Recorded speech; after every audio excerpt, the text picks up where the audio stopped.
সপ্তাহে একদিন বৃহস্পতিবার এখানে হাট বসে। ধারণা করা হয় ব্রিটিশ আমল থেকেই এই বাজার একটি গুরুত্বপূর্ণ বাণিজ্য কেন্দ্র ছিল। মেঘনা নদীর মাধ্যমে নৌপথে যোগাযোগ ব্যবস্থা চমৎকার হওয়ায় এটি আশপাশের চরাঞ্চল এবং মূল ভূখণ্ডের মধ্যে সেতু বন্ধন তৈরি করেছিল। সেই সময় থেকেই কৃষি পণ্য সহ অন্যান্য প্রয়োজনীয় সামগ্রীর আদান প্রদান হতো এখানে। আজও এই বাজার সেই ঐতিহ্য বহন করে চলেছে। আধুনিকতার ছোঁয়া লাগলেও এর মৌলিকত্ব আজও অটুট।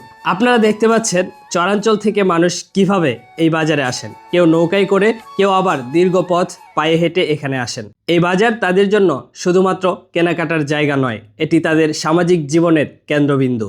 চরাঞ্চলের জীবনযাত্রার চ্যালেঞ্জগুলো অনেক। যোগাযোগ ব্যবস্থা কঠিন, বিদ্যুৎ বা অন্যান্য মৌলিক চাহিদা মেটাতে অনেক সময় বেগ পেতে হয়। এই বাঁশগাড়ি বাজারই তাদের জন্য এক স্বস্তির জায়গা। এখানে তারা তাদের উৎপাদিত ফসল বিক্রি করে, প্রয়োজনীয় জিনিস কিনে নিয়ে যায় এবং আত্মীয় স্বজনের সাথে দেখা সাক্ষাৎ হয় এখানে। এই বাজার চরাঞ্চলের অর্থনীতির মেরুদণ্ড। এখানে কি নেই? টাটকা সবজি, চাল, ডাল থেকে শুরু করে পোশাক, কৃষি উপকরণ সহ প্রয়োজনীয় প্রায় সব কিছুই পাওয়া যায় এখানে।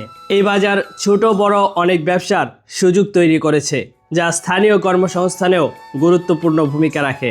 সময়ের সাথে সাথে বাঁশগাড়ি বাজারও পরিবর্তিত হচ্ছে।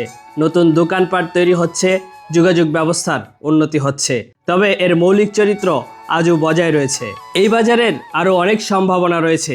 যদি অবকাঠামো এবং যোগাযোগ ব্যবস্থার আরও উন্নতি ঘটে, তবে এটি আরও বড় বাণিজ্যিক কেন্দ্রে পরিণত হতে পারে এবং চরাঞ্চলের মানুষের জীবনযাত্রার মান আরও উন্নত করতে পারে। বন্ধুরা, আজ আমরা রায়পুরার বাঁশগাড়ি বাজার ঘুরে দেখলাম। চরাঞ্চলের মানুষের কাছে এর গুরুত্ব এবং এর অর্থনৈতিক ভূমিকা সবকিছুই অসাধারণ। এটি শুধু একটি বাজার নয়, এটি সংগ্রাম, ঐতিহ্য আর ভালোবাসার এক মিলন মেলা।